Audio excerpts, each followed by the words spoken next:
It really is a pleasure to be here. Anytime I can be in this room, there's so much joy and energy, and I just love it in here. Thank you. You know how you see a movie and sometimes the scene just stays with you for years?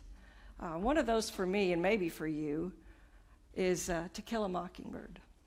It's just one of my very favorite movies. Remember the scene, or if you haven't seen it, I'll try to describe a little of it. The scene where Atticus Finch stood before a jury of his peers defending a man who had no peers, at least not peers with any voice, in a case he knew he'd already lost, but did it anyway, because to not do it would be to kill his soul.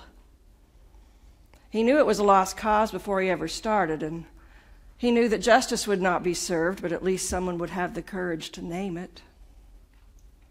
So in that final scene when he's leaving the courtroom, that's the one that stays with me. A whole balcony of those people who had no voice in society, who had no reason to expect justice in their lives, stood up and were silent in reverent honor to Atticus Finch as he left the courtroom, and his children were there to witness it. It is a powerful image of courage. Atticus Finch had courage. Tex Sample's father had courage, and so did his son, as I came to know him as an adult. Courage. That's what we're here to talk about today. What is courage?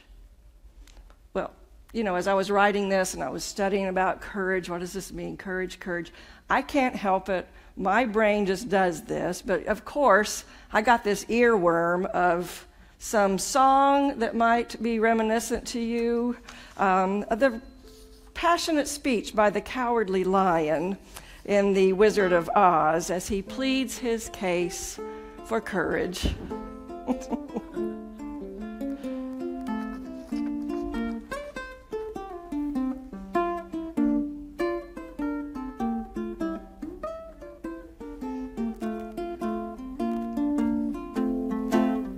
Yes, it's sad, believe me, missy, when you're born to be a sissy without the vim and verb. But I could change my habit, nevermore be scared of rabbits if I only had the nerve. I'm afraid there's no denying I'm just an awful dandelion, a fate I don't deserve. But I could show my prowess, be a lion and not a mouse if I only had the nerve. Oh, I'd be in my stride, a king down to the core. Oh, I'd roar the way I'd never roared before, and then I'd ruff and roar some more.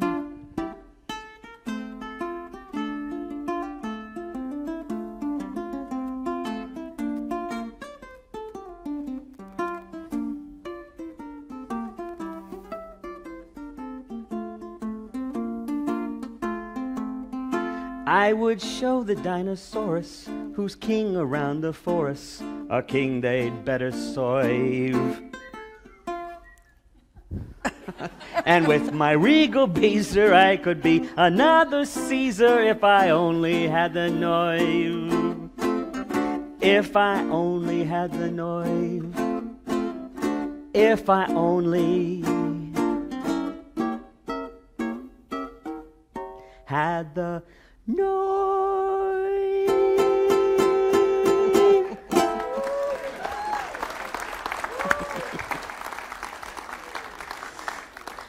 Thank you. Thanks for humoring us, both of us. Oh, what makes a king out of a slave, the lion asked. Courage. What makes the flag on the mast to wave? What makes the elephant charge his tusk in the misty mist or the dusty dust? What makes the muskrat guard his musk? What makes the Sphinx the seventh wonder? What makes the dawn come up like thunder? What makes the Hottentot so hot? Who puts the ape in apricot? What do they got that I ain't got? Courage. We need courage to live in this world, don't we? And of course, if you want to know what it means, you look it up in the dictionary. That's where I start. I thought this was fascinating. Do you know what the root of the word for courage, where it comes from? It's a French word, and it means heart. Yeah, somebody knew that. Heart. So in the olden days, or years ago, when people said, for example, take heart, they meant have courage. The heart, in that connotation, of course, is not our physical organ beating in our bodies, but it means our essence, our soul. What was at the heart of your being, the essence. So having courage is actually less about bravery and boldness than it is living out our essence, our true essence. So, what made the Hottentot so hot, and who put the ape in the apricot, and what made Atticus Finch a hero and Tex Samples a role model? They lived out the essence of who they were. They had true courage.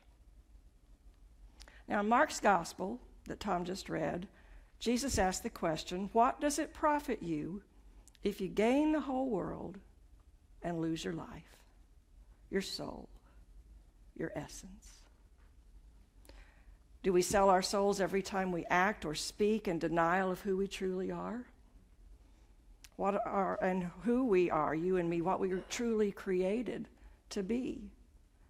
2 summers ago, Tom and I had a wonderful experience. We went up to Ghost Ranch in New Mexico, and we were able to spend a 10-day retreat with John Philip Newell. He is I guess, sort of a priest, philosopher, writer, teacher of Celtic spirituality. One of the things he said that really just blew me away, he said, when we say we're created by God, we understand that we were not just created by God, but from the essence of God. We are made of the same essence as God. Wow. Now think about that. Our being made out of the same essence as God. John Wesley said that deep within each of us we have a spark of the divine. It's kind of the same thing. So if our essence is of God, of a divine nature, and if living with courage means living out our essence, then to live with courage means a lot more than living without fear. It means we live out our God-like essence. Here's the real kicker. If not, then the question is, are we really truly alive at all? Or are we just empty of no substance, even if we've gained the whole world? Let me read an excerpt from one of John Philip Newell's books. He said, I do not believe that the gospel, which literally means good news, is given to tell us that we have failed or been false. That's not news, and it's not good. We already know much of that about ourselves. Rather, the gospel is given to tell us what we do not know or what we have forgotten, and that is who we are. Sons and daughters of the one from whom all things come. And it is when we begin to remember who we are and who all people truly are that we will begin to remember also what we should be doing with our lives and how we should be relating to one another as individuals and as nations and as an entire earth community. And that will take courage. You know, for the first 100 years of Christianity, the whole understanding of belief didn't have anything to do with what we held in our minds about God. That came later under Constantine and even after that when the creeds were developed and litmus tests were starting to show up. The original understanding of belief comes from the same word as beloved, so that what you believed was what you held beloved in your life, what you loved. Isn't that interesting? What if we lived that way? So you don't just believe in God, like you believe in Santa Claus.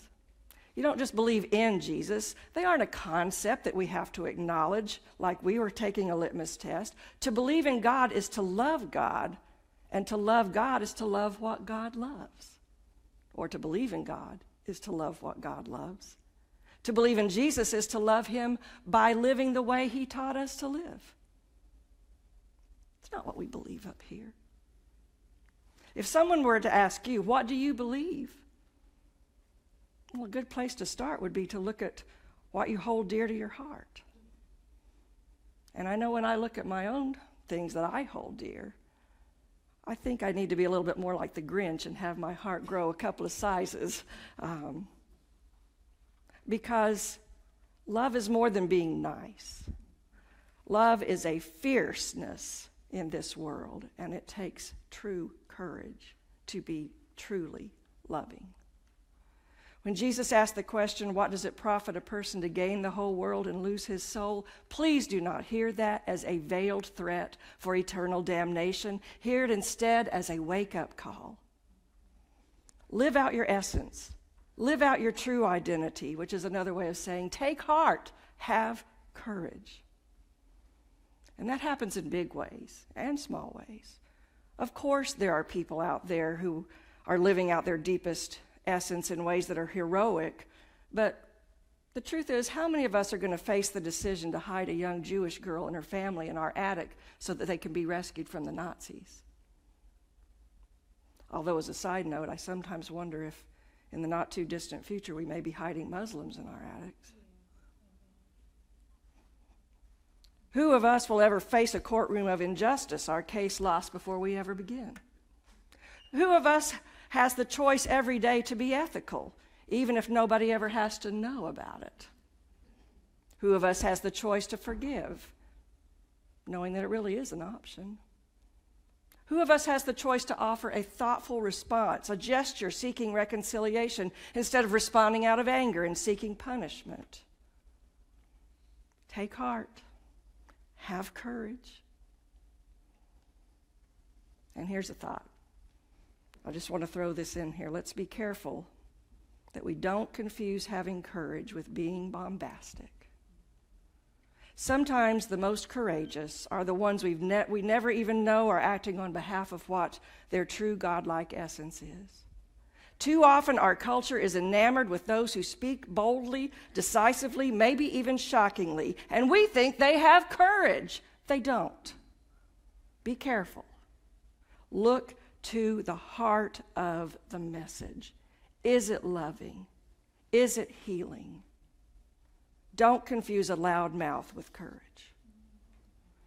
And in this religious and political environment, those with ears to hear, listen. I'll stop. If courage means to live close to our essence as beloved ones, created in the very image and essence of the divine, if courage means to love as Jesus taught us to love, to show compassion to all people, and to seek justice and to love mercy, if that is closer to having courage, then I have to question whether a lot of what we see as Christian courage in our society today really is nothing more than self-righteous boldness. And I have to be cautious when I say that, because it definitely applies to me too. We all have to be very careful that our courage is not just veiled self-righteousness. I have courage. There's a very fine line. I have to be careful. I hope you will be. Courage is speaking and acting, loving and living out our true identity as people created with the spark of God in our being. Made in the image of God, made of the same essence as God, finding our life as we live out that image in all that we say and all that we do and all that we hold dear and beloved. It's about healing in our lives. It's about healing in this world. It's about participating in God's work in us and others in the world. So, what makes a king out of a slave, and what makes the flag on the mast to wave? What makes you and me speak for those who have no voice? What makes us forgive and compelled to seek reconciliation? Courage. What motivates us to spend our money or cast our votes on things bigger and more important than our personal self-interest? Courage. What makes us tell the truth? First to ourselves about ourselves. Courage. What drives us to do the right thing because it is the right thing? Courage. What makes us to lay down our swords and hammer them into plowshares? What makes us love even when it is difficult, even when it is costly? courage. Beloved of God, let us take heart. Have courage.